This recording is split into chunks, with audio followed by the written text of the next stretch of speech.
Hi, I'm Jim McCann, founder of 1-800-Flowers. We created this podcast to share the wonderful people we get to interact with, we get to meet, we get to know, and most importantly, get to learn from. So I invite you to join us on this journey here on the Celebrations Chatter podcast. Andrew Cotto is a well-known Italian food and drink aficionado. You're the editor-in-chief of Appetito, an Italian food and drink online magazine. You're a chef, you're a critic, you're a tour guide, aficionado about all things Italian and family and rituals. So nice to meet you, Andrew. It's a pleasure to meet you, Jim. Thanks for having me on. And I hear that you've recently ventured into the podcast arena. Yes, we just had our first podcast, the Appetito podcast, and our guest was Rocco the Spirito. Oh, terrific. Rocco the Spirito rocketed to fame quite a few years ago, and he was one of the first chefs to have a reality TV show. He was actually the first person to have a reality TV show. The first person, really? Was the precursor, was the first, the inaugural, I should say, reality TV show on NBC. The same people who made it, when that show was canceled, did The Apprentice with Donald Trump. No kidding. Well, so we have him to thank. I mean, for whatever that's worth, I mean. So tell me, just like Donald Trump and me and my brother Chris, you're from Queens, right? No, I'm actually from New Jersey. My family is from Queens. Yep. Okay. My first novel is set in Queens, and actually two of my novels are. Pasta Mike, my last one, and my first one, The Domino Effect, both take place in Queens. So I use it as a backdrop very often. I'm inspired by the city. I have books in almost every borough at this point, except for Staten Island, and no offense to them. Maybe I'll get there. But yeah, I think I've made myself appear to be like a Queens boy, but I'm actually a Jersey boy. You don't sound like one of us. No, I don't know if that's a compliment or not. It is. What town in New Jersey did you grow up in? Glen Rock. It's in Bergen County. It's just over the George Washington Bridge. Mm-hmm. Bergen County's a beautiful place. Yes. Very near suburb. It was very near. The city felt like the next town over. It was. We could see the city. Because the skyline was there. It was really easy to get in and out. We were there a lot. So you talked about authoring several books. Tell us what your career path has been. I know you went to school in Connecticut. How did that come about? And then what was your career path after school? I actually went to school in Virginia. I went to Lynchburg College in Virginia. Yeah, so this is Queens, Connecticut, Virginia, New Jersey. It's all across a bridge. Yeah, I mean it's all in 100 miles of here, except for Virginia. So I went to undergrad school in Virginia. My ambition was to be a baseball player. I was a high school baseball star, I guess I could say that. I had intentions of pursuing that, and got to college and realized that I just was out of love with the game. I was a pitcher, and sitting around, 6 days a week watching other people play baseball is not that much fun. Waiting for my one day. I had other interests, social interests, etc. It became too much of a burden, so I quit. I was not a particularly, good student. I didn't grow up, reading books. Or I was an outdoors kid, an adventure kid. Maybe at times a bad kid, but I didn't have many academic interests until I discovered a love of writing when I was in college. I took freshman English, kind of excited me. I took some literature classes, poetry class, creative writing, and it really sparked an interest in me and a passion for storytelling. So I grew up in a family of storytellers. My uncles and my father and my aunts, they're all great at telling stories. The kids in my neighborhood, where we sat around, we weren't like throwing rocks at each other. We were, telling stories about, things we'd heard or about things we'd experienced. And I really loved that notion of being the person who's facilitating the narrative. You get the attention. You get to, entertain people. You get to educate them sometimes. So this idea of being a storyteller just landed on me when I was in college. And I graduated with this grand ambition, to go to New York City, get my master's degree and be a teacher and a writer. Both my parents were teachers. I come from a family of teachers. I love that idea. My favorite show growing up was Welcome Back, Kotter. So I was down with that model, with the writing as being sort of a component of it. And then I chickened out. The idea of having to pay for graduate school, live on my cousin's couch where I was living in New York City, have no real idea if I could make it as a writer. It's a pretty daunting career path. And, I also knew that, teaching, even if I did it well, it wasn't lucrative. My father left teaching for that very reason. He was sick of driving the Greyhound bus on the weekends and in the summer just to pay the bills. So someone offered me a job in the entertainment industry, a job in the music industry, which I love. My other passion, if I could have been a rock star over a writer, I would have chosen it in a moment. I just didn't have the... Who wouldn't? I didn't have the innate talent to do so. So where did you go to apply for that rock star job? I couldn't figure it out. That was the thing.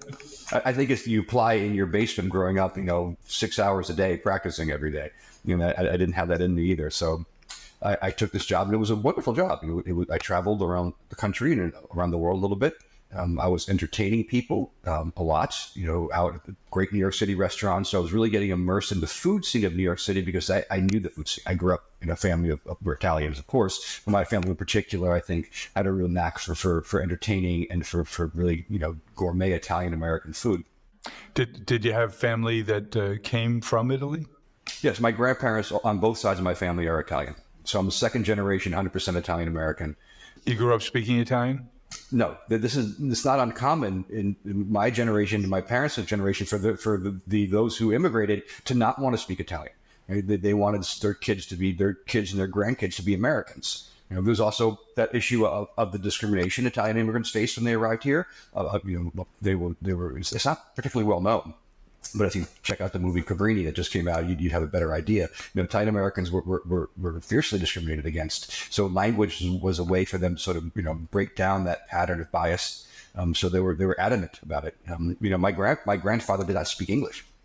So I heard Italian, but it was very much on the side and not encouraged at all. But the family was tight. We were every Sunday at my grandparents' house. Hell or high water. Were they nearby? Yeah, they were in Palisades Park, right? Just over the bridge. Right? My other family was in Corona. The other family was Leonia, which is next to north in Palisades Park. So every Sunday was just us together all day, and there was no excuse, right? There was no soccer game or birthday party or illness short of hospitalization that would keep you from being there all day. But I joke that I ate Italian food every day growing up and twice on Sunday because on Sunday we went there for lunch and we stayed. I was going to say, how many meals were there on Sunday that you took part in? It was an all-day affair, and it's probably the thing from my childhood. I had a wonderful childhood. That was probably the aspect of my childhood that is the aspect that I miss the most. And do you try to replicate that? It's too hard.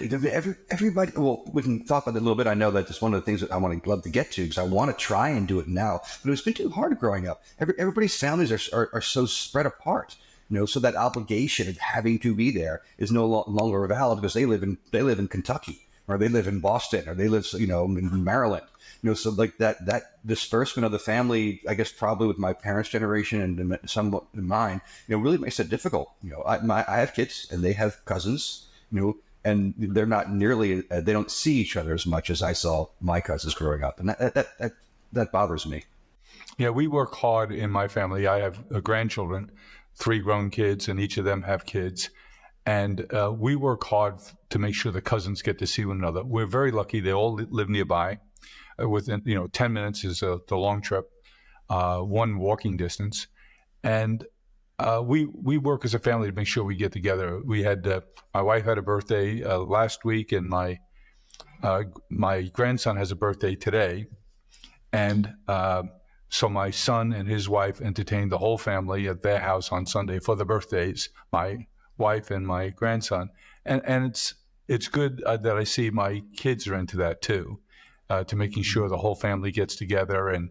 That the grandkids and especially the youngest grandkids just love. My 5-year-old grandson says, "Oh, I'm going to see my cousins today," and he's all excited. I think the key to your success in this respect is proximity. Yes, it's so important. I have, you have friends or you get into conversation with people and I have 4 grandchildren. Yeah, 2 are in San Francisco and 2 are in Singapore for 2 years. And I thought, oh, how sad that you're not with them. We're just very, very lucky. And then we have a summer home at an east end of Long Island where we really do spend a lot of time together in the summertime. I mentioned I was the oldest of 5, and my brothers and sisters are all about making sure we all get together as a big extended family too. It's getting harder and harder because there's a lot of numbers now, and very few people can handle the large numbers in their home. So we're fractionalizing it a little bit now. And so you're working. You come to Manhattan, and then tell us next step on your career path. So I'm doing the Manhattan young man out of college thing and doing quite well in sales. I was entertaining a lot. It wasn't a very particularly difficult job. You just set make a lot of phone calls and entertain people. And I was finding great success. You got to experience the good restaurant scene in New York. And I was really getting into the restaurant. Found that interesting. What that experience opened my eyes to was that there was a different kind of Italian food. And I was really becoming intrigued with the country itself for the first time and decided to take a trip there. And when I was in Florence for about a day, I said, I'm moving here. I'm moving here. I'm quitting my job. And I'm going to become a writer. The idea of writing was always with me. I've been working on a book in my spare time. And I just was having a hard time finding the energy to plow through it. The first novels are grueling. You're learning so much on the fly. I didn't have my master's degree in creative writing yet. So I was really on my own there. And I figured I wanted to do it. If I didn't do it at that point in my life, I'd regret it. I was married at the time. We had a toddler. When we was there, I was married. And then by the time we got back there, when I said, I'm going to move here, and my wife laughed at me. We were there about 2 years later with our toddler daughter. I quit my job, subletted our apartment or house in Brooklyn, and basically spent a year writing all morning and then, adventuring all afternoon. And then the weekends going around different regions, even other countries, flying to Spain for 2 days, which you can do easily from Florence or anywhere in Italy. Came back and with a finished novel, and launched my career as a novelist. It's a really amazing city from a culinary standpoint. And in fact, I have 2 novels set there. Years later, I wrote these books that would take place. They're not memoir. They're works of fiction, but they take place in the very environs in which I occupied, for that year. But it's really about an American who goes there on holiday and says he's never going to leave. I said I was going to go for a year. This guy says he's never going to leave. And the book's really about his attempt to stay there permanently. When food is the real catalyst for that. He recognizes that when he's in Italy, he feels different. If he got there depressed. It was like an escape for him, and he started exploring and discovering all the beauty of the area, but the food in particular, how fresh it is, how accessible it is, how it's for everybody. There's a line in the book about if you want to eat well in New York City, you have to be rich. Right? And what he's saying in Italy, everybody eats rich. It's not a privilege, it's a right, and that affects his mindset. It affects his mental health. And that's why he's so just determined to never leave, because he thinks that quality of life, right, is the best quality of life available, and it's arguable that it is. How did the idea for Appetito come to you?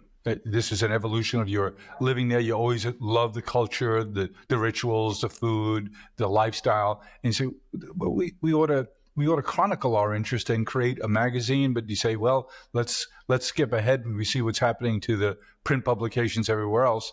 Let's go right to a digital magazine. Yeah, I wish I had that much foresight. I mean, unlike you, Jim, I'm not an entrepreneur. I don't have those instincts and those skills. I was writing a lot about Italian food. Right? I found its way into all my novels. And at one point, my editor said to me, "You should really write." You just wanted to write it off as research. Come on, we know what you're up to. I'm not that smart, I told you. I was just like, I like feeding people, so I ended up starting feeding my characters, and it was pointed out to me that, hey, you do a lot of really good food writing. And I said, oh, I guess I do. So I pivoted from there to writing food for newspapers and magazines. I wrote extensively for the New York Times for many, many years. I wrote for Men's Journal, had a column that had a lot of Italian food. Rachel Ray's magazine. The list is probably, I've published 500 plus articles over the last number of years.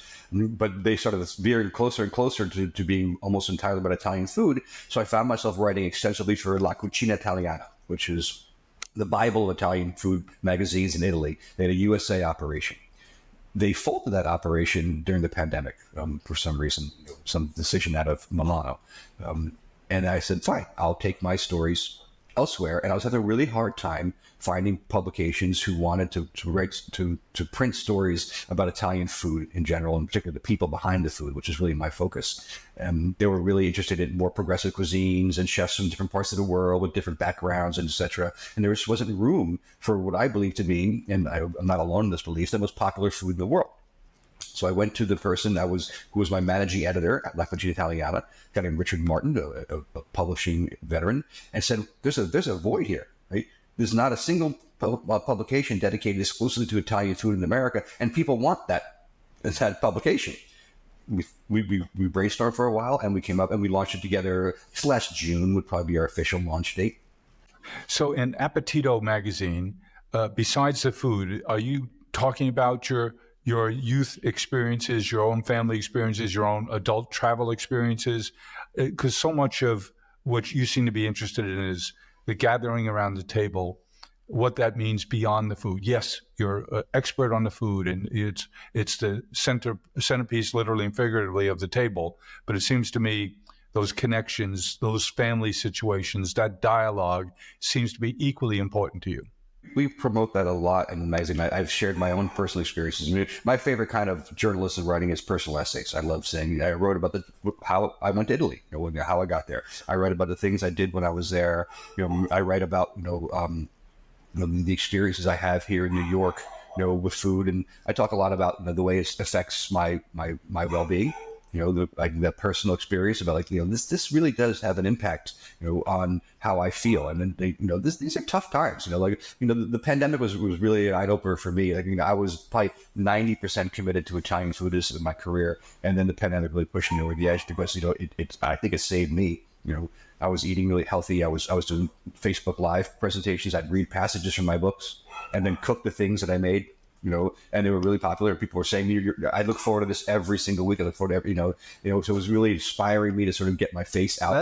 That's creative. It was great.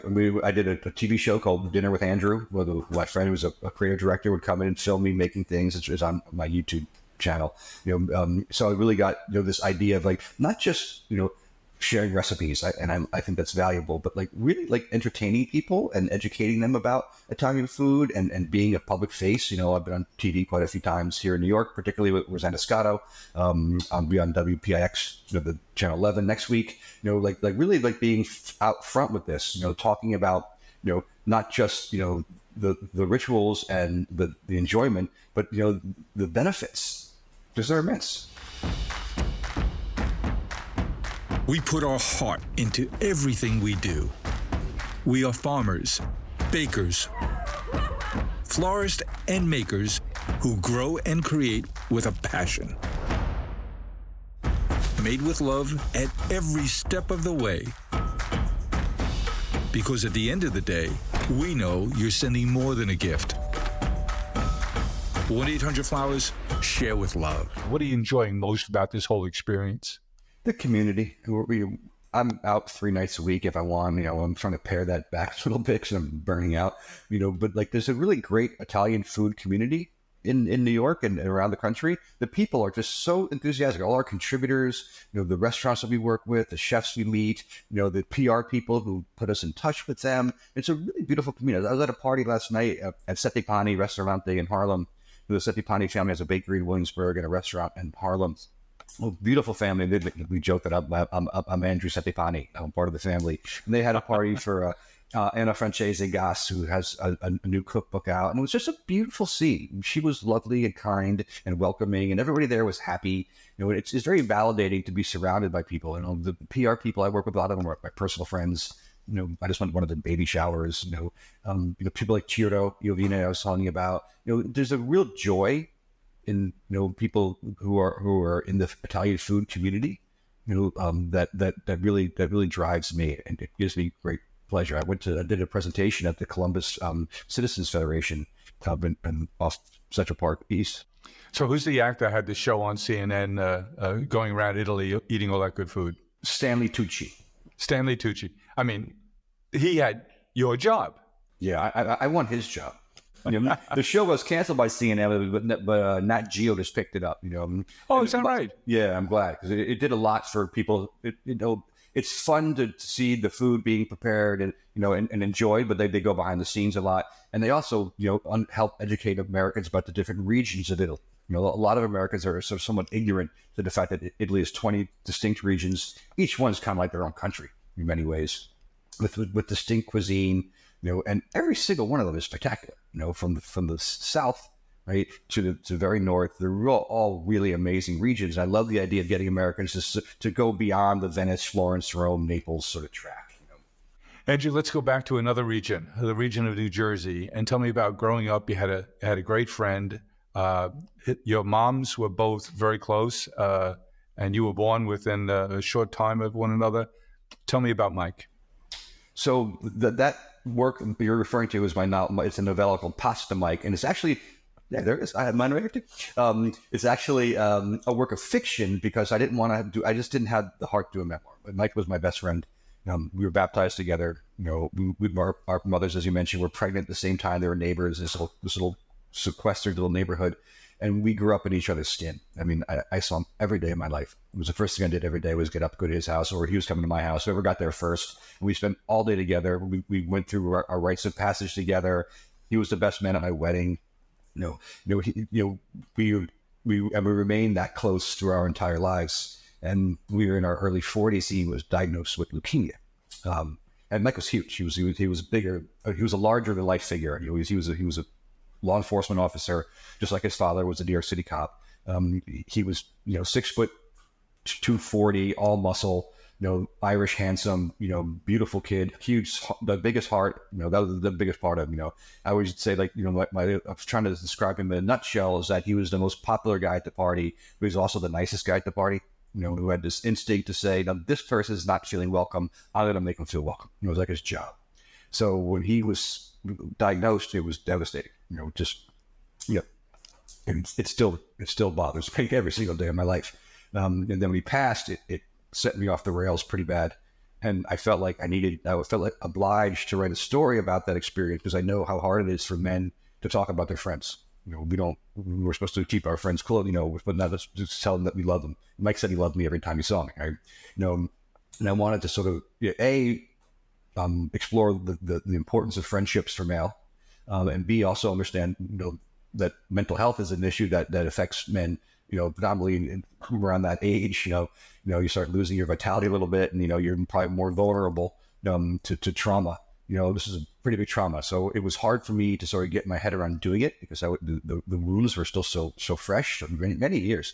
But then when the pandemic came, I felt obliged because I knew that mental health was a big issue during the pandemic, and I wrote it. But I couldn't write it in a memoir because there's so many things about our lives, and Mike was so popular and beloved that people were like, "Where was I in the book? Where was I in the book?" No, I dated him in the 6th grade. I was his first kiss. I didn't want to have to deal with that, and also be true to his family and my family. So I took me and Mike from our lives and plunked us out. I made him a fireman instead of a cop because Mike was probably more of a fireman in many ways. Than a police officer in the size and personality, and also I tethered his illness in the book to the after effects of 9/11.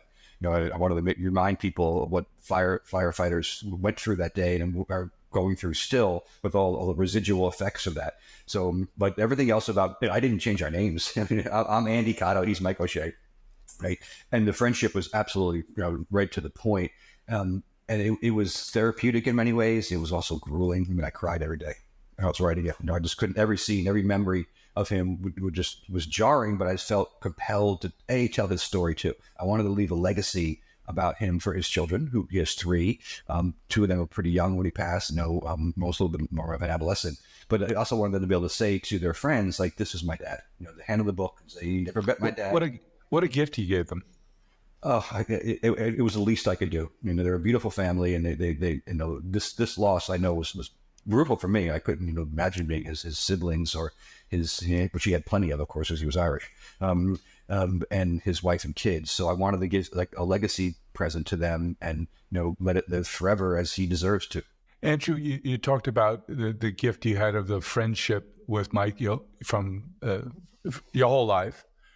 And you said that sometimes it's difficult for us as men to talk about relationships and how we feel about one another. I grew up in a neighborhood that was heavily Italian, a mix of Irish, Jewish, Italian, and a lot of others. But I always admired the ability of my Italian friends to express their emotions. And it was a lot of learning for me growing up there. But why is it that it's tough for us? And we talk about this here on our podcast, and we write a lot about the importance of adult male relationships. And it's a thread of my life that I feel so fortunate that I have really good friends, and I work at it. It's easy being busy. I would think in your current world that you live in and work in, that you're around people a lot. So you get an opportunity to invest in relationships accidentally.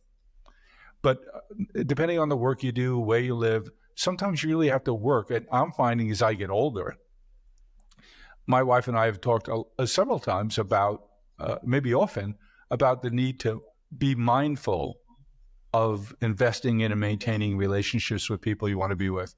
When I say get older, there's death, there's illness, there's geography. People move. Oh, we're gonna go down to Florida. So two of our best friends, our closest friends, just decided to make Florida the year-round residence, and that's a blow to us because we love these people. We love spending time with them. The kind of people you can call up on a Thursday night at 6:30 and say, "Stop cooking. Let's go grab something together." And those are the really good friends. How do you think about adult male relationships, friendships, maintaining a network, and being deliberate about it? I think it's far more important than we generally recognize in our society. Women are very open about their friendships, and they go to brunch and they have girls' nights, etc. And I think men often, just don't cherish that friendship or acknowledge it. I think we've been trained not to express our emotions. It doesn't seem manly. Strong, silent type. Yeah, and then that's the model many of us grew up with. And I think it's a gigantic disservice to men, because I think as we start getting older, and we're just as vulnerable emotionally as women, and I think as we get older, we have unique problems that we face, with losing our testosterone or our vitality. We start losing our appearance. Speak for yourself, Andrew. I was going to say, you are evergreen, man. And I think that makes us more vulnerable and less willing to talk about it. So I do think there's a crisis amongst men, in a certain age. I don't think the midlife crisis term is really, doesn't really cover the depths of the problem. And I think the problem is that we're not encouraged to cherish our friendships, to tell our buddies that we love them, to appreciate them and be grateful for the fact that there's people in your life, right, that spend time with you and will stick by you, and that you're able to talk to in a way that you probably can't talk publicly often. That was a great thing about our friendship with Mike, is that there was no secrets. There was never a secret. There was nothing that I could.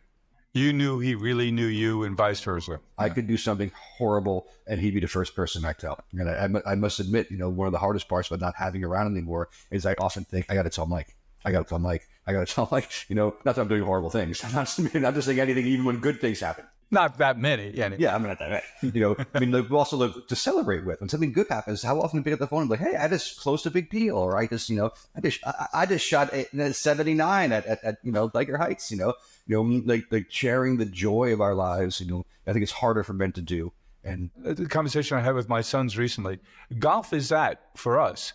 I can't call up 3 other friends and say, "Hey, why don't we go shopping on Saturday morning, and then afterwards we'll do lunch." I'm not getting return calls. But if we're fortunate enough to be physically to be able to play golf, and it's social, it's 100% social. Yeah, you're getting a walk and you get a little exercise, but it's all about being with people you want to be with and spending time and being away from your responsibilities for a couple hours. Yeah, and I wish there was more options like that for men to do. Golf seems to be the buddy thing, right? But not everybody plays golf.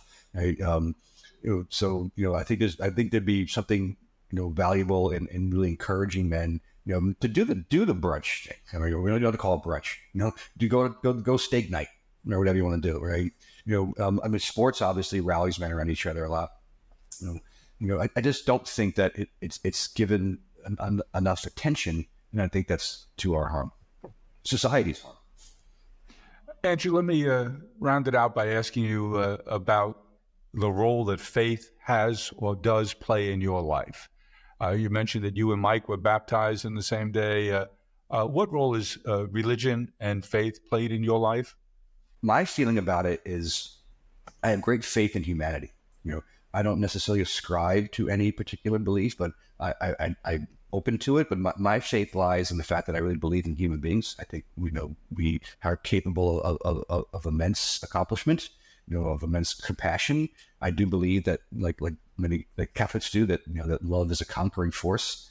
So I sort of practice my own version of faith and try to be as noble as I can to my neighbors and my friends and the people that I come across. I taught for 15 years in higher education, and I felt like I was more than just an educator for my students. Like a role model and someone who could help them understand the world. The first book my book, The Domino Effect, it's really a moral tale about an obligation we have to help people who need our help. Whether they're your friends or strangers, whatever. When you have this and they need that, you give them some. Right? If someone's lost, they don't know that, you stop and help them, and where you are, you help them. So it's very much like some of the best tenets of religion. Just sort of through my own interpretation. Andrew, what's next for you? What's the next big goal for Appetito? Well, if it doesn't kill me first, I would love to really grow it. I mean, we are doing amazing work. Our content's incredible. It's just a matter of getting up to a point where we can start seeking investors or big advertisers. You have to have a certain amount of credibility before people will start putting money into it. We're doing everything right. I would love to find an investor. My partner and I would love to find an investor so we could bulk up the team, and put more of ourselves. Is Appetito going to be running things like guided trips to Italy? Yes, that's a great point. That's it. We actually have one on the calendar right now for May of June with another company that we're friendly with. I'm not sure if we're going to be able to pull it off yet, but that's a big part of our agenda. Is definitely luxury food wine trips to Tuscany, Emilia Romagna, Lazio, Campania, North Piemonte. Yes, that's a huge part of what we want to do. We just need to get to a point where we can sell it with credibility. I could definitely lead a tour to Tuscany or Emilia Romagna right now. We just got to get people to have faith in us and know who we are. What about Tuesday's table, Andrew's table at that local restaurant, local favorite Italian restaurant? Brooklyn Roots. Brooklyn Roots. I could see people signing up online. Yeah, I'm in for $1.25 to sit at Andrew's table on a Tuesday night and he chooses the menu and we talk about it and we get to know one another. I'm down. That's funny. I also write for the Brooklyn Eagle, the newspaper here in Brooklyn. I'm their lead food columnist. We just launched a Brooklyn Dining Club. I love it. It's such a joyous time. And I got to admit, to you, Jim, I don't do it enough. I do it for work. Right? But I keep advocating for Sunday lunches. Let's do this again. Let's bring it all back with your friends. And I recognize that I've become a little bit of a recluse, in ways.